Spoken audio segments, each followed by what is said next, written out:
Non, je disais que je ne suis même pas déçu de la décision qui a été rendue parce qu'elle ne mérite même pas d'être interprétée. Parce que pour moi, je veux dire, c'est la plus grosse monstruosité juridique qui puisse exister et à laquelle j'assiste. Les dispositions, le premier article sur les assises,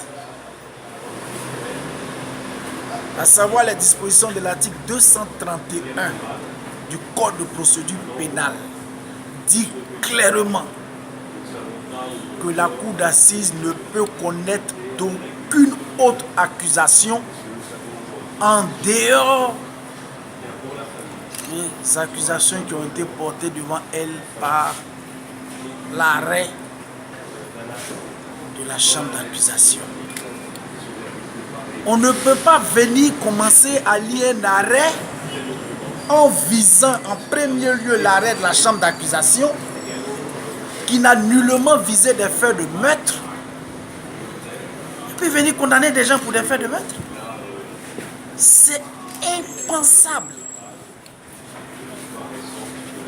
La loi l'interdit.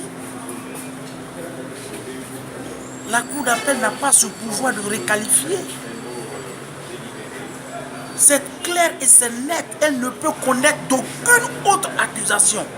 L'accusation, c'est l'assassinat. Si la cour d'appel estime qu'il n'y a pas préméditation, il n'y a pas assassinat, elle se limite à cela. Elle ne cherche pas une autre infraction, une autre accusation. C'est une décision qu'il faut très rapidement porter devant la censure de la Cour suprême, qu'elle disparaisse totalement de l'endossement juridique de la Côte d'Ivoire. Ce n'est pas possible. C'est intolérable. Et puis je trouve exécrable la condamnation de Yoro Tapeko. Et ça, j'assume et je le dis. On n'a pas manqué de le dire, qu'on n'est pas surpris. Si Yoro Tapeko avait été effectivement sous mandat de dépôt comme les autres, il aurait fait 6 ans de détention comme les autres. Et donc les 6 ans qu'on lui a donnés, il ne serait sorti aujourd'hui. Ils ont couvert sa détention. J'ai le sentiment que c'est la récompense du service rendu. Or, de toutes les façons, moi j'ai été très clair dans ma plaidoirie. Et ce procès-là, les gens attendaient une telle condamnation pour régler les comptes du régime du président Gbagbo dans le litige qui opposait au régime actuel, la communauté internationale, notamment la France. C'est clair dans mon esprit, personne ne va l'enlever. Et malheureusement, c'est le caractère même du procès sacrificiel, le conjuratoire.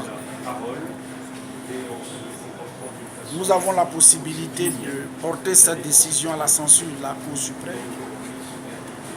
Il y a manifestement violation de la loi. Et nous n'allons même pas hésiter dès demain.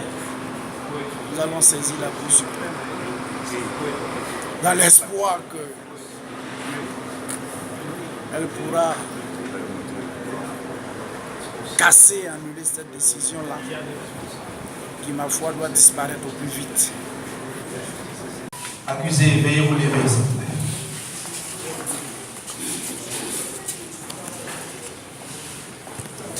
Mesdames et messieurs, veuillez vous mettre debout. Toute la salle. J'en vais vous présenter les armes.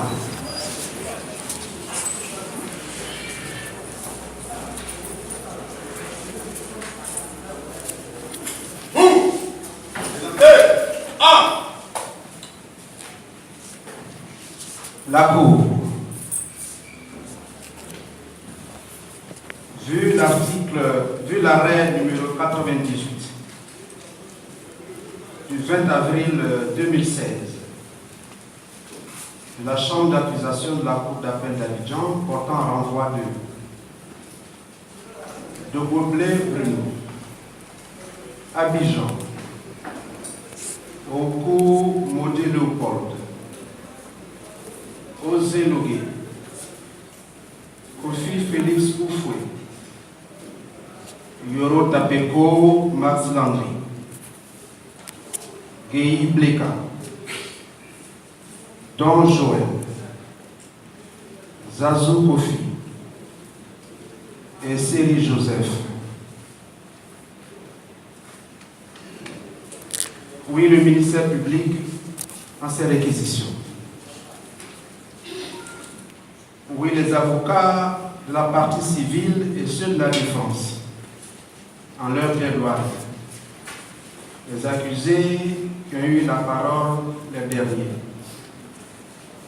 Après en avoir délibéré conformément à la loi, statuant publiquement, contradictoire, en matière criminelle et en dernier ressort,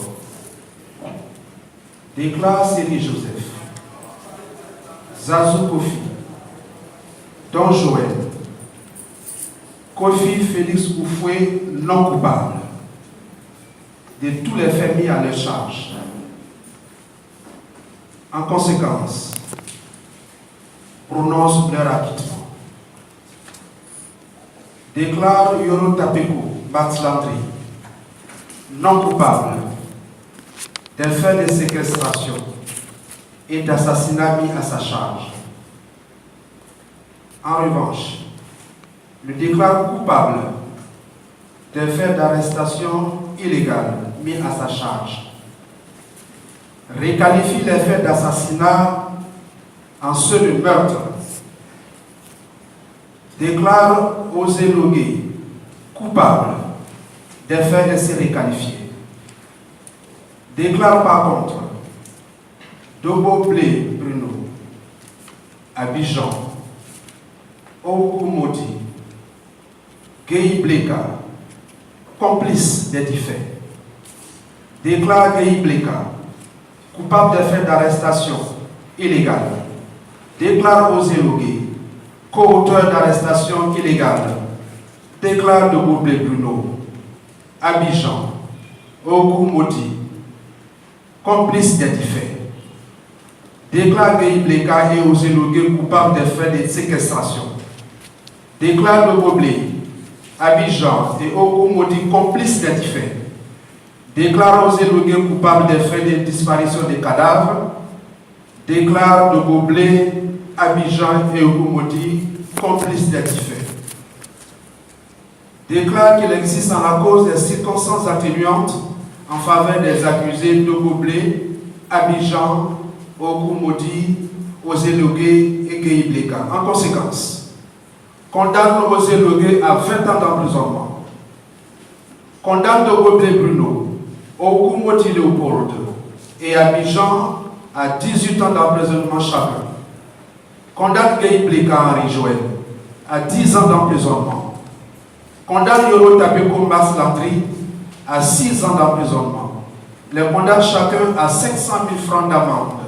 Prononce la destitution militaire à l'égard du général Dobo Blé Bruno, des colonels Abidjan et Okumodi Léopold. Condamne Dobo Blé, Abidjan, Okumodi Léopold, Osé Logué, Guy Bleka et Yoro Tapeko Mas Landry au dépôt. Voici l'arrêt de la Cour après 6 heures de libération apurant. J'informe les accusés qui ont été condamnés qu'ils ont 5 jours pour se pourvoir en cassation. Passé ce délai, vous ne serez plus recevable. L'audience sur l'action publique est levée. La Cour.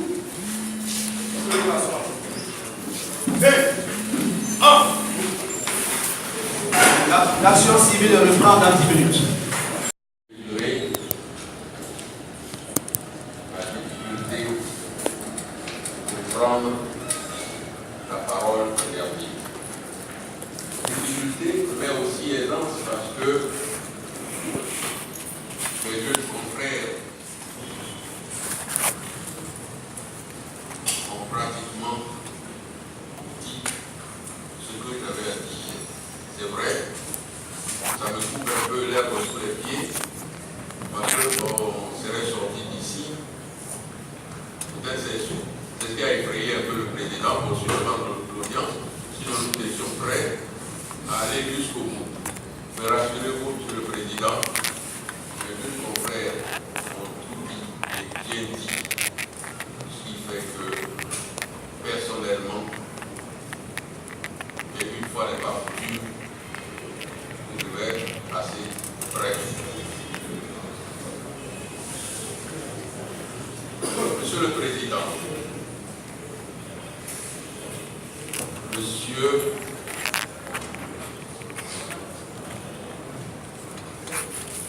Madame, Monsieur le conseiller, Mesdames, Messieurs les jurés, composant la cour d'assises de séance.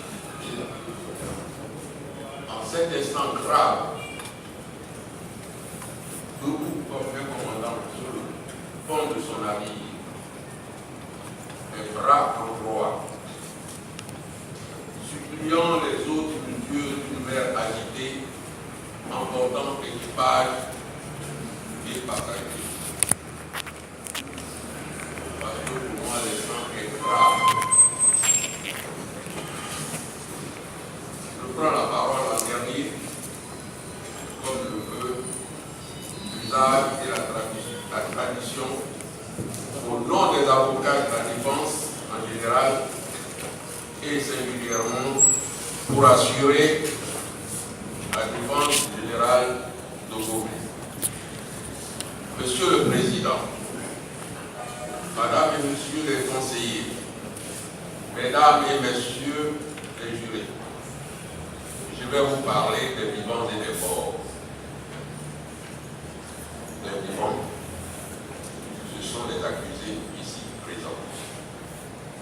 Les morts, ce sont les disparus du Novotel du 4 avril 2011. Mais avant, qu'il me soit permis, au nom de la défense, de rendre un hommage au président de la Cour. Monsieur le Président, la dextérité avec laquelle vous avez mené les débats, la sagesse qui vous a conduit à canaliser nos ardeurs, parfois débordantes, me fait mettre sur vos lèvres cette phrase latine: castigat ridendo mores. Je corrige les mœurs en riant. Mesdames et Messieurs les jurés, je mesure l'ampleur de votre responsabilité, car votre décision devra refléter la voix du peuple qui vous a mandaté. Ce peuple qui n'aspire qu'à la réconciliation de tous ses enfants. Et j'admire votre courage et votre ténacité. Nos familles des victimes en est. Acceptez que les voix des accusés se mêlent à celles de leurs défenseurs pour vous présenter leurs condoléances dites traditionnellement Yako. À vous, mes chers confrères de la partie civile et de la défense, je vous félicite pour la qualité de vos prestations. Vous êtes de brillants avocats, dignes, courageux, admirés de tous les Ivoiriens et même au-delà de la Côte d'Ivoire. Oui, être avocat n'est pas chose aisée. Être avocat, c'est être à la fois sauveur et ensevelisseur pour les autres. J'ai parfois entendu dire, Maître Dirabo, vous êtes un chrétien fervent catholique, ancien séminariste.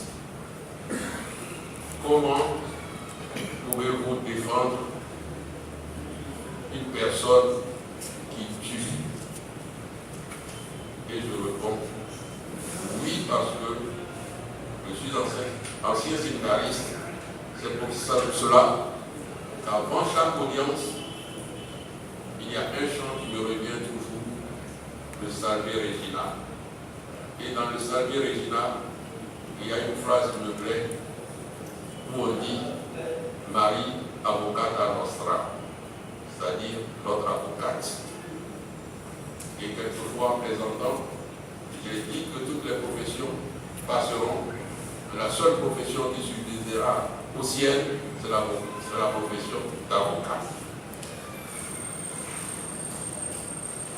Oui, chers confrères, noble est notre profession. Nous supportons les fardeaux des autres. Nous consolons les affligés. Nous pleurons avec ceux qui pleurent. Nous nous réjouissons avec ceux qui sont en joie. La robe noire que nous portons avec ce rabat blanc ne sont-ils pas le symbole de ce double personnage que nous avons? Nous sommes comme les deux faces d'une pièce, d'une monnaie, pile et face. C'est ça l'avocat. Monsieur le Président, Mesdames et Messieurs les conseillers, Mesdames et Messieurs les jurés, comme je l'ai annoncé in militis, j'assure la défense ce matin, sinon cet après-midi, ce jour, j'assure la défense du général de Gauguin. Ah, quelle charge! Comment défendre celui qu'on présente comme un monstre? Et un monstre à plusieurs têtes. Celui dont on a réclamé la condamnation à vie. Mais en réalité, qui est le général de Gauguin?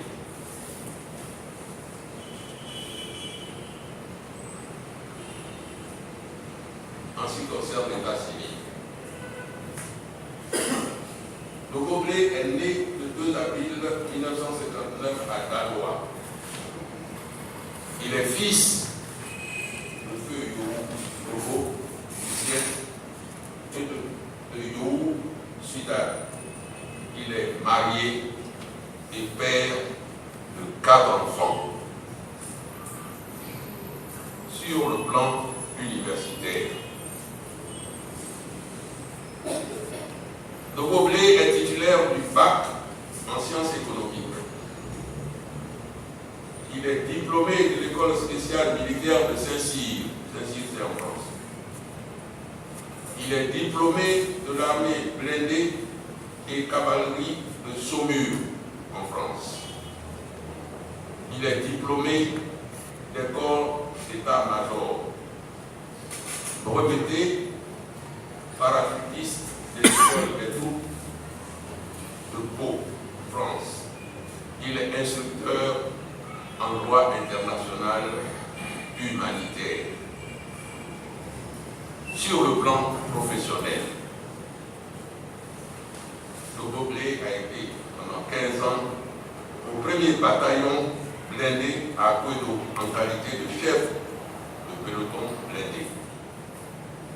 Il a été commandant du 1er escadron blindé, chef de bureau, instructeur du 1er bataillon blindé, commandant en second du 1er bataillon blindé et chef de corps de la garde républicaine de 2000 à avril 2011.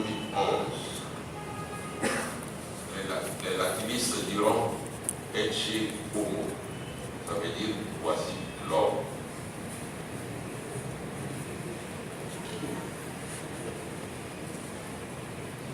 Monsieur le Président,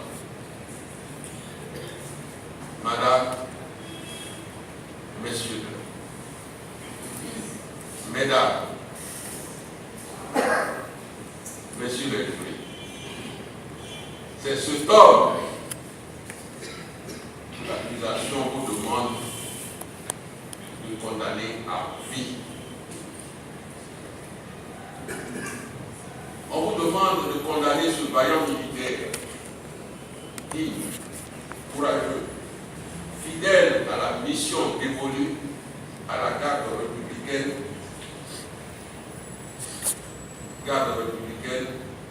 créée selon un décret signé par le président Houphouët-Boigny, vénéré mémoire.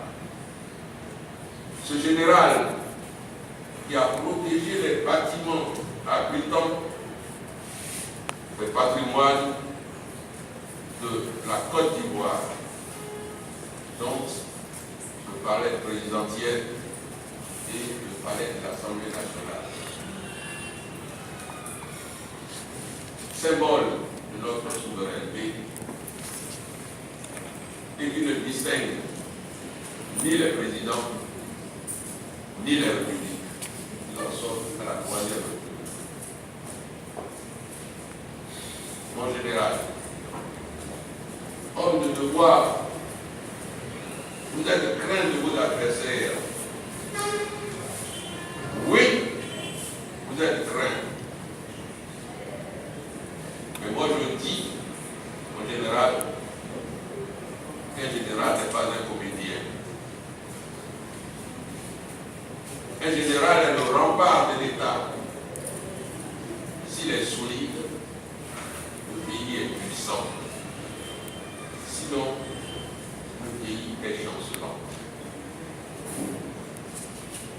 Homme fidèle, vous êtes resté à votre poste jusqu'au 11 avril pour remettre les clés du palais aux généraux de l'ONUCI et de la Licorne. Homme d'honneur, vous avez décliné toute offre faite par vos collègues généraux de vous accompagner en exil au Ghana.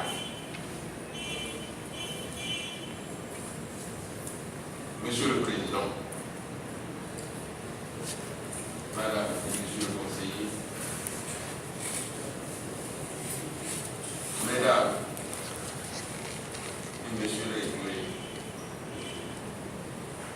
un tel homme mérite-t-il cette image caricaturale et toutes ces condamnations? Je dis non, non de tout mon être.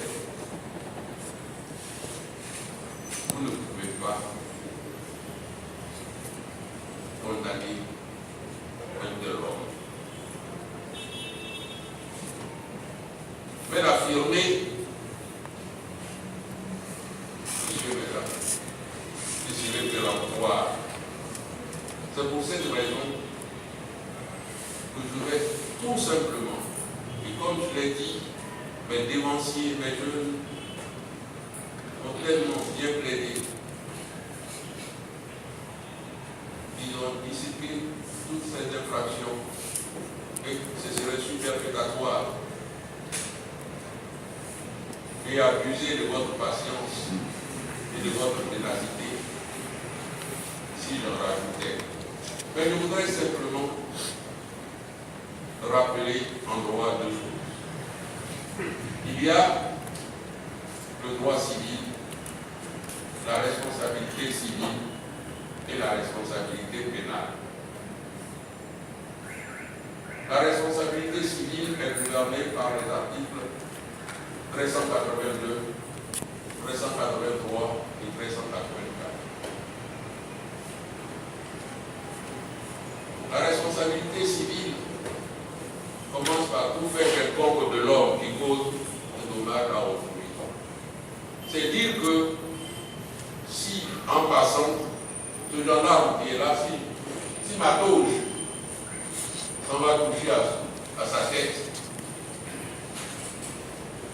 il peut, sans que la loi ait prévu cela, il peut me traduire devant la justice pour dire que Maître Guirabeau, pendant sa plaidoirie, a touché à ma tête et peut demander des dommages et intérêts.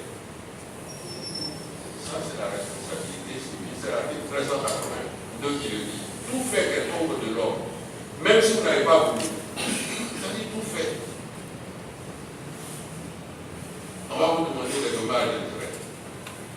Et la responsabilité, et l'article 384 nous dira, on est responsable de ce fait, mais on est aussi responsable de ce qu'on a sous sa garde. C'est-à-dire qu'au moment où je parle, si mon chien qui est à la maison mord quelqu'un, on viendra me dire, votre chien a mordu quelqu'un.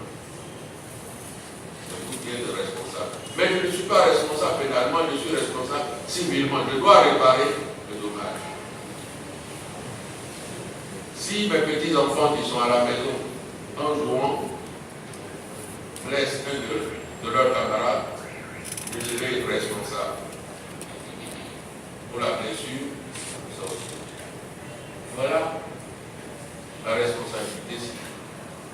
Le général Doubo a sous sa responsabilité des militaires. Sous sa responsabilité des militaires. Il n'a jamais nié. Mais si ces militaires-là sortent,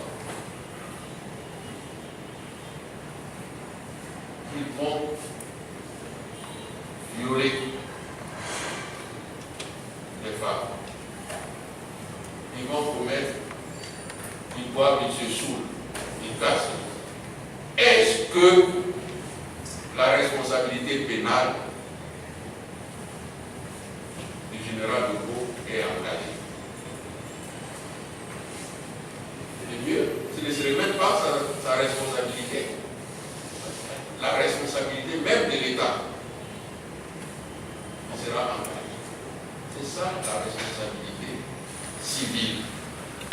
Il n'a jamais contesté que les militaires de la garde républicaine sont sous sa responsabilité.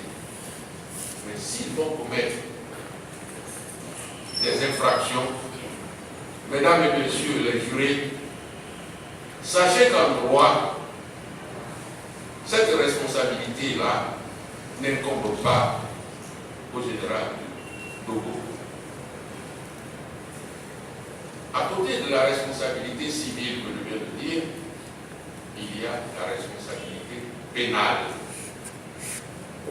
Mais cette responsabilité pénale, elle est personnelle. C'est-à-dire, si tu fais quelque chose, tu ne peux pas dire c'est la faute à mon patron.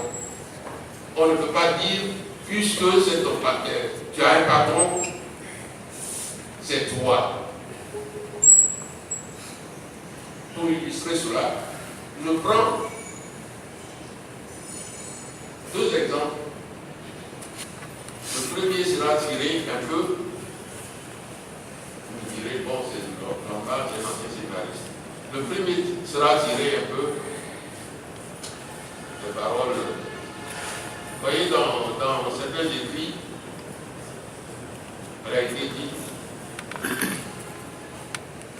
que si vous combattez simplement en pensée, si madame, le conseiller qui est là, si l'une des, si moi j'ai une pensée vers une des jurés qui est là, si je la déshabille en esprit, je commets un adultère. Ça c'est dans l'évangile que c'est dit.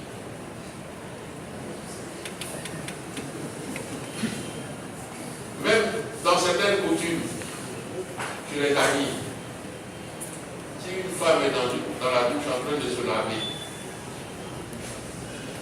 et que vous l'interpellez, vous avez commis un adultère. Si elle répond, vous avez commis un adultère. Ça c'est chez les amis. Mais en droit, l'adultère, c'est quand vous avez eu des relations coupables avec une femme qui ne vous appartient pas. Ça, c'est l'adultère. En droit pénal.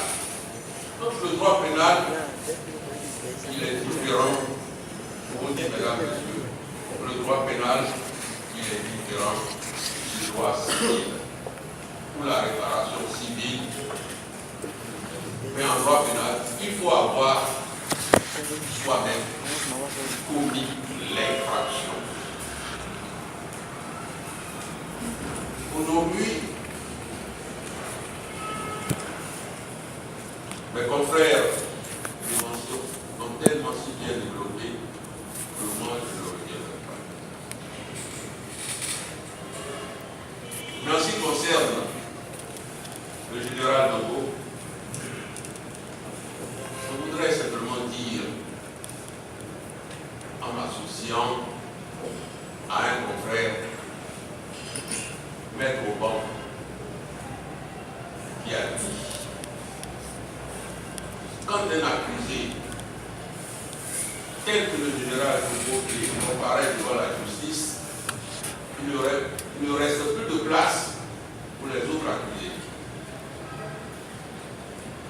Quand un accusé, comme le général comparaît devant la justice, il ne reste plus de place pour les autres accusés.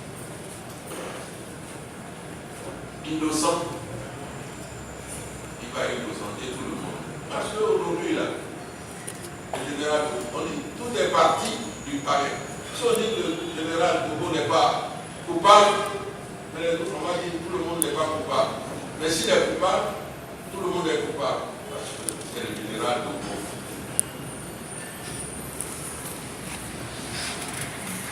Et sa responsabilité est si vaste qu'elle ne peut pas couvrir tout le monde. C'est ce qui se dit communément dans les rues. On dit général Togo, tu as le dos large. Faire comprendre.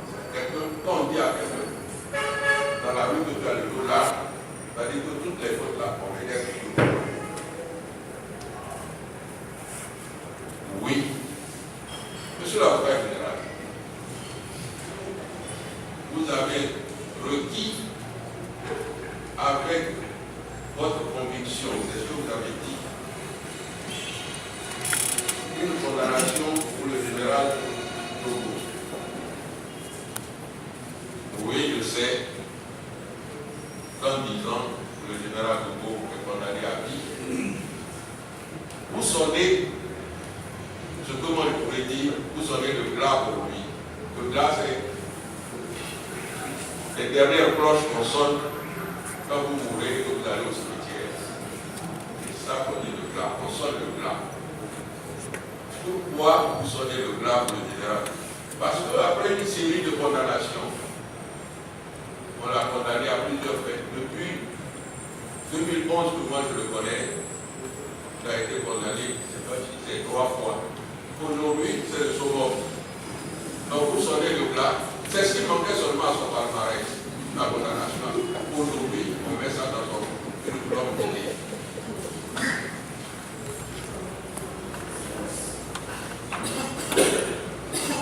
Monsieur l'avocat général, pourquoi tant de peine? Pourquoi tant de gymnastique intellectuelle? C'est trop de magie pour arriver à cette condamnation. Vous, monsieur l'avocat général, je vous sais très éloquent, un juriste aguerri, on se connaît. Mais vous avez emprunté pour le général Togo des chemins insidieux, tumultueux, des chemins de non-droit pour le clouer finalement au bulot.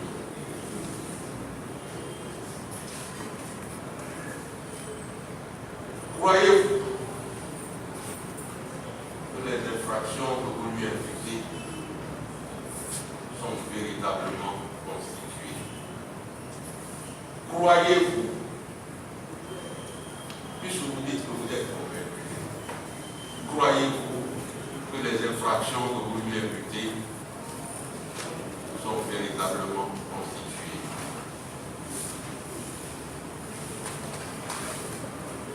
Cela m'amènerait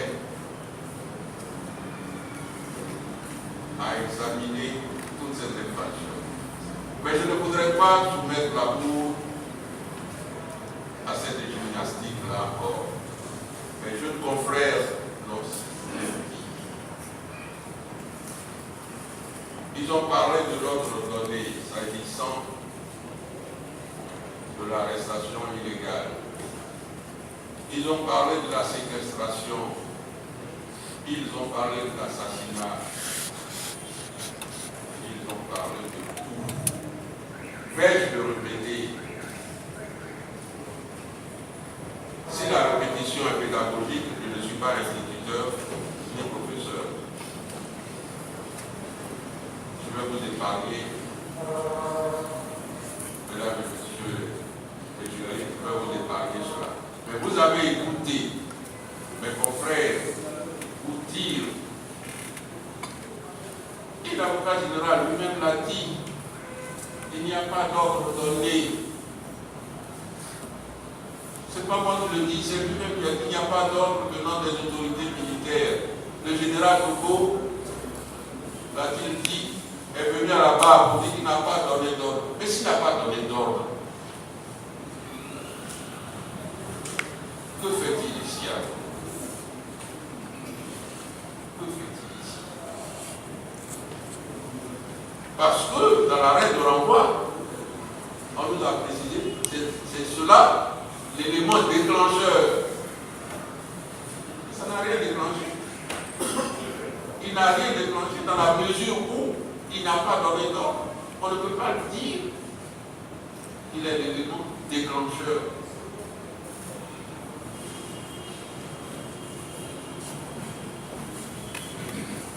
Monsieur le Président,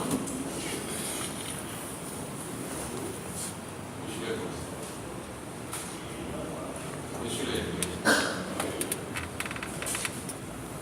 il est dit aussi que moi, parce que je m'avais vous dire, nous sommes les seuls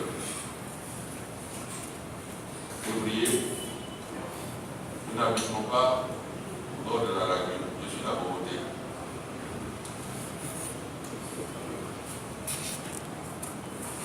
Nous avons connu la lagune, mais nous n'habitons plus au bord de la lagune. Et souvent, on nous dit aussi, apprenez que quelquefois, parce que là, nous savons faire les ignames. On nous dit aussi quelquefois, un voleur peut passer devant les belles ignames.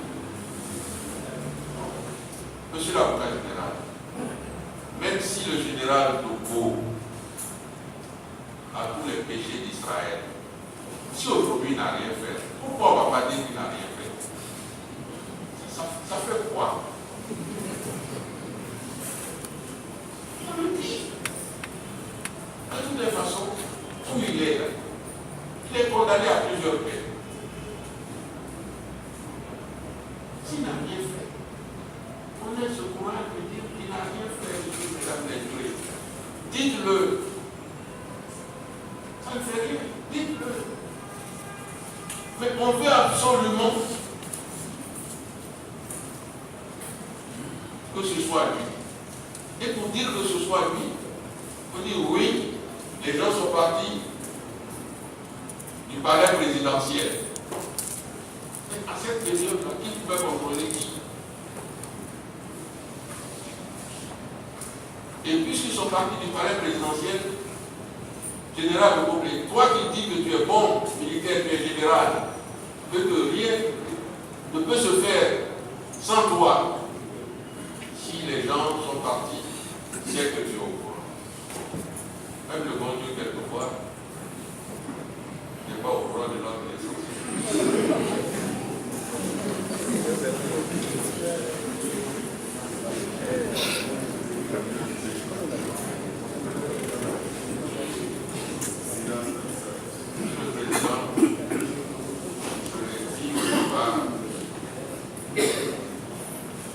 J'ai dit que mes confrères ont coupé pratiquement l'herbe sous les pieds. Parce que ce que j'avais à dire, c'est ce qu'ils ont pratiquement dit. je n'aime pas surcharger votre cours. J'ai tenu à dire que je pourrais présenter simplement l'ordre que vous jugez. Et puisque c'est aussi le but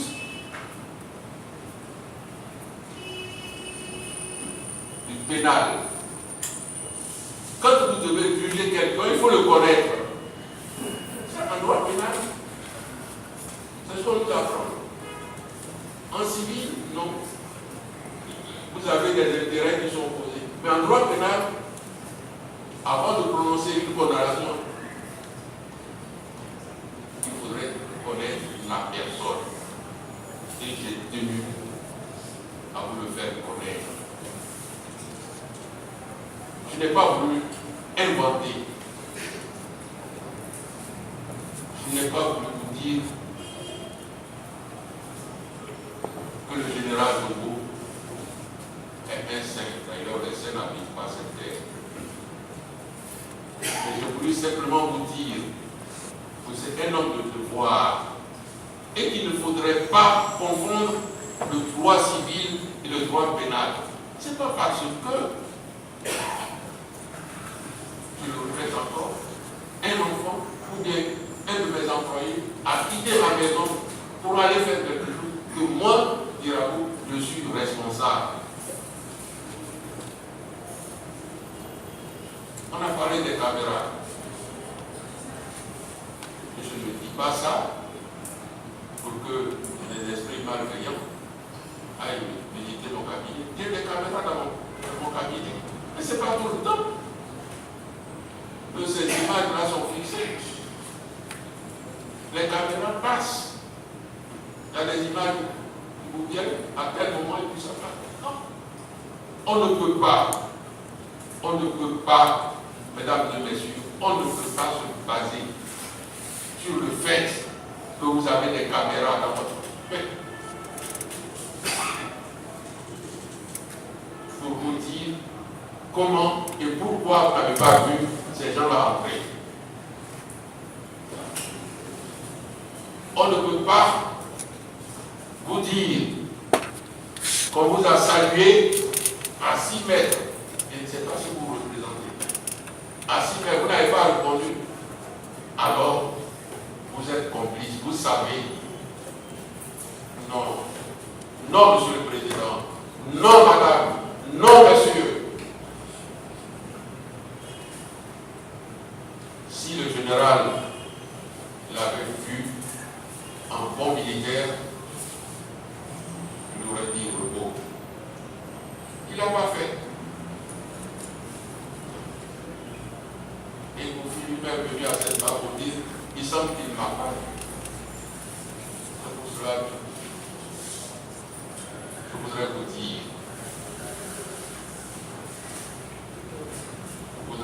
dire,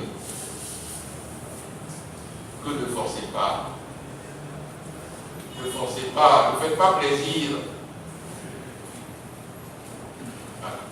Vous êtes des juges. Et je dis, vous êtes des juges. Ne forcez pas.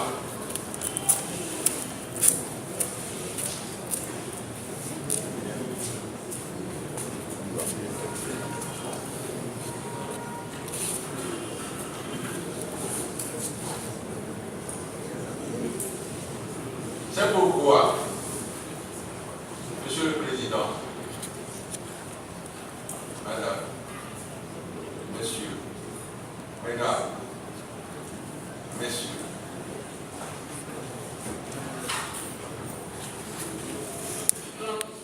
vous allez vous retirer pour délibérer, vous allez déclarer général Dogo non coupable et vous prononcerez son acquittement. Vous allez prononcer son acquittement parce que la loi vous demande de le faire selon votre intime conviction. Je vous demande de rentrer en lutte contre vous-même c'est pas facile. C'est pas facile. Il y a ce compagnon intérieur des idées reçues, des affirmations stériles, des déclarations vides, et tout cela, mais je ne vais pas céder à cela. J'ai entendu la partie civile et même le parquet dire: si vous n'êtes pas convaincus, nous sommes convaincus. Mais je ne demande pas leur conviction. Vous ne demandez pas leur conviction. C'est votre conviction qui m'intéresse. Il ne s'agit pas de leur conviction. Par contre,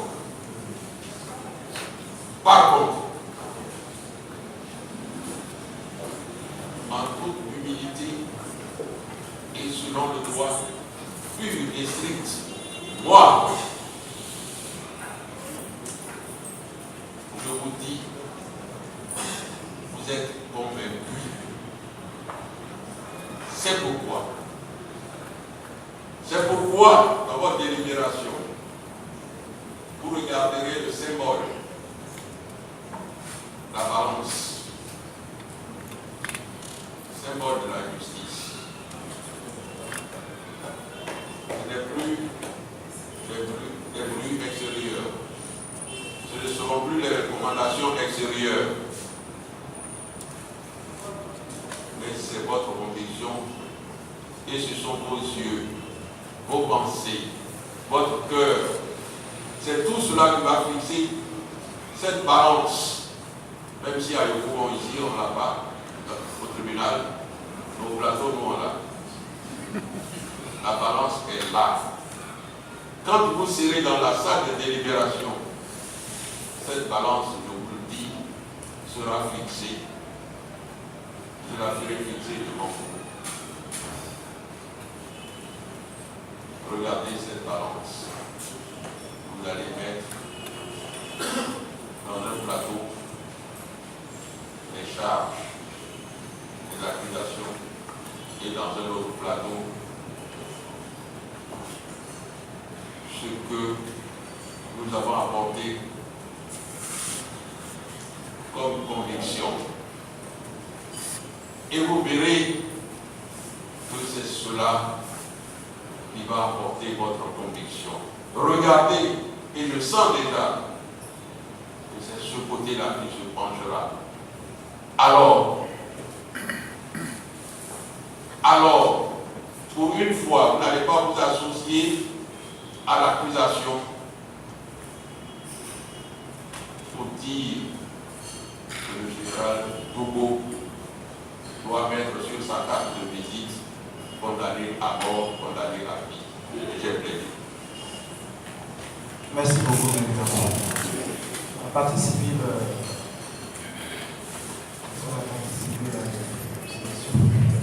Non, Monsieur le Président, de façon concertée, Oui, il y a des réflexions. la partie civile, disons les parties civiles, ont estimé de ne pas devoir replier. Sauf à dire, Monsieur le Président, qu'elle s'accorde avec la défense. Avec la défense telle que prononcée devant par le doyen Nkilaou. Parce que nous sommes, en tant qu'avocats, partie civile